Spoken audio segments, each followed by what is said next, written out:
Hi everyone, welcome to your 2023 Numerology reading.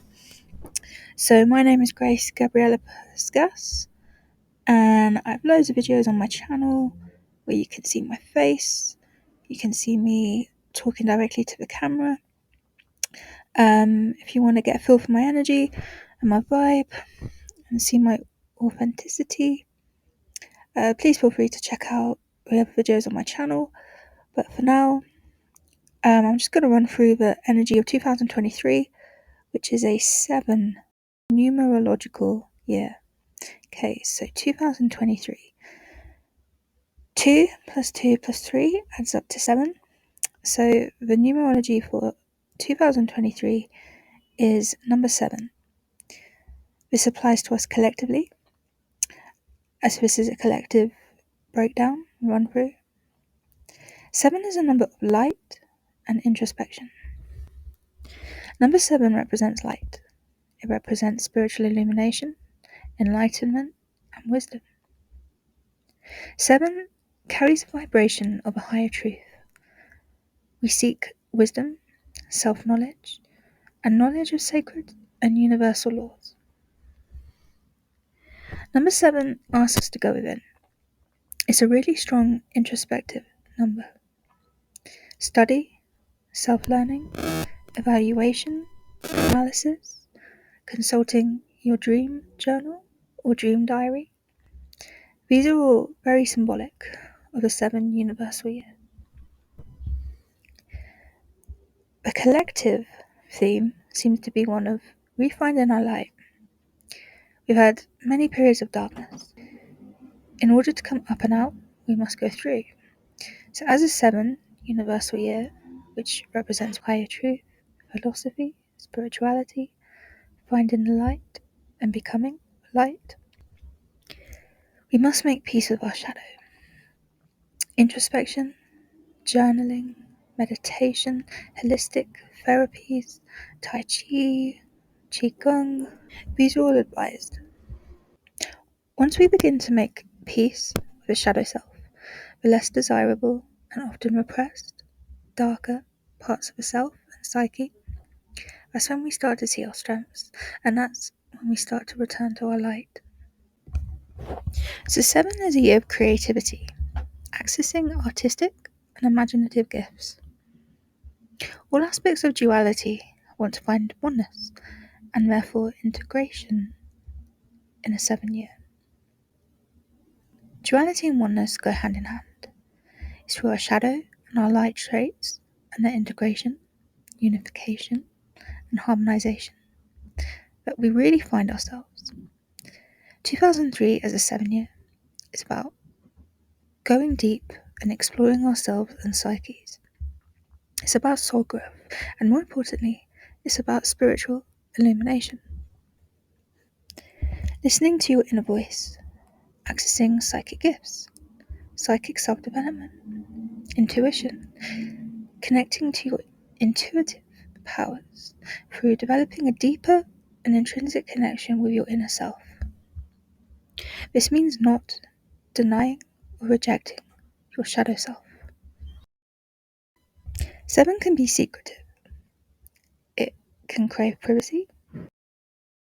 There's nothing wrong with liking your own company. I advise it.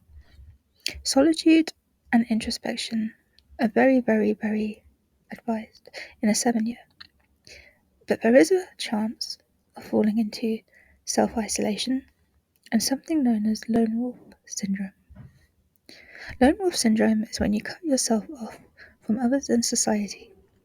You forget the importance of close relationships and emotional, psychological, and spiritual bonds, and you put yourself in a sort of bubble.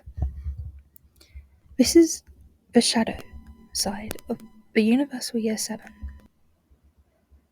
Long periods of isolation are not good for the soul, and they're not good for your higher self or mind either.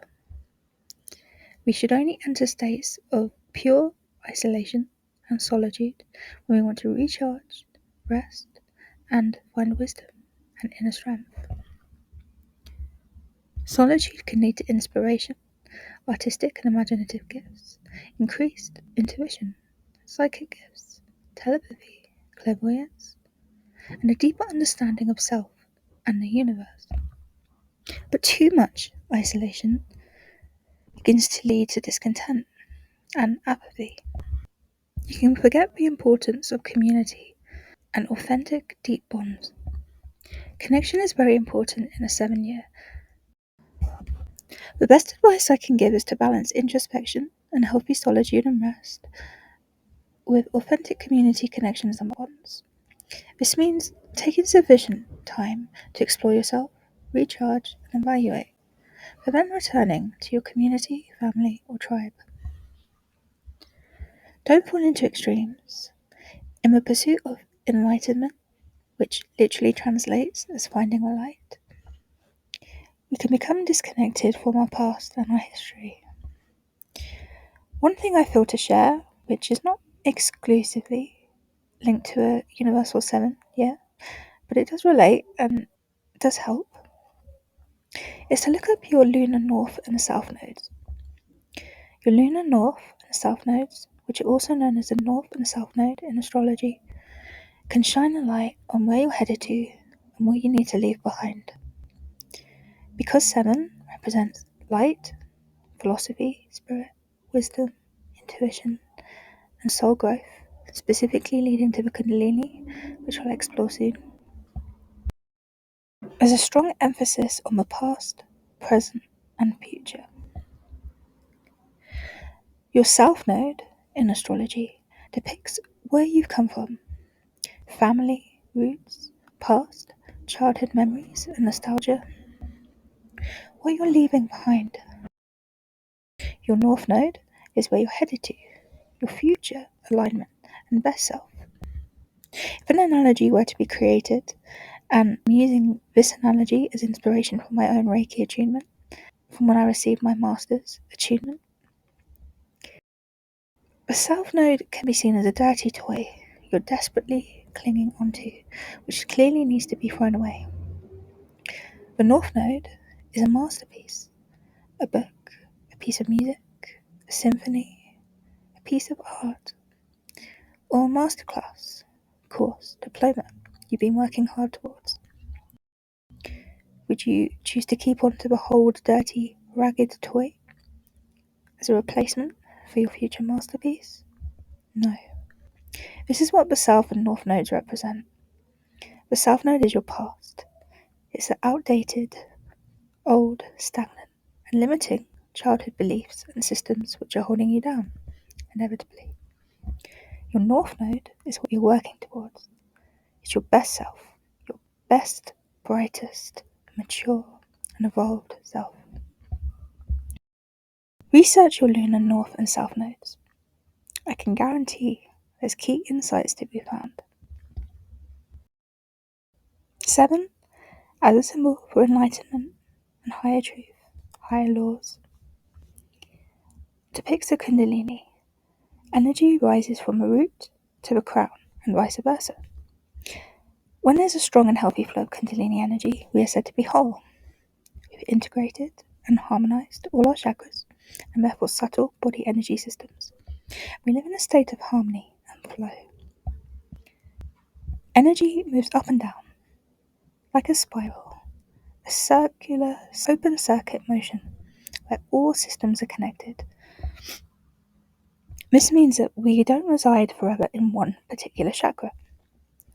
Energy moves up and down and round and round. Thus, the effect is an active and awakened Kundalini. Kundalini energy is essential for longevity, enlightenment, psychic gifts, spiritual perception and illumination, intuition, sensuality, a healthy libido, and creativity. When the Kundalini is active, all our chakras are awake and healthy. There are 7 main chakras, and this is why working with your Kundalini and aiming to heal, balance, and unblock your chakras are very important to a 7 universal year. 7 is a number of light, and it's also the number of main chakras we have in our body's energy systems, which result in a Kundalini activation or awakening. We cannot find enlightenment, which is seeing and experiencing the light within, if our chakras are not unblocked and balanced. So, 2 main pieces of advice to take away and integrate and embody for 2023 are to work on your chakras, activating and awakening Kundalini energy, and to look to yourself and North nodes. I will leave a free astrology site link in the description of this video so you can find out your free natal chart. Remember, the South Node is a dirty toy, desperately clinging onto, even though you know it's part of your past. The North Node is your best self, your future self, self-alignment, self-mastery, magnificence. It's the expertised, self-mastered and perfected version of you.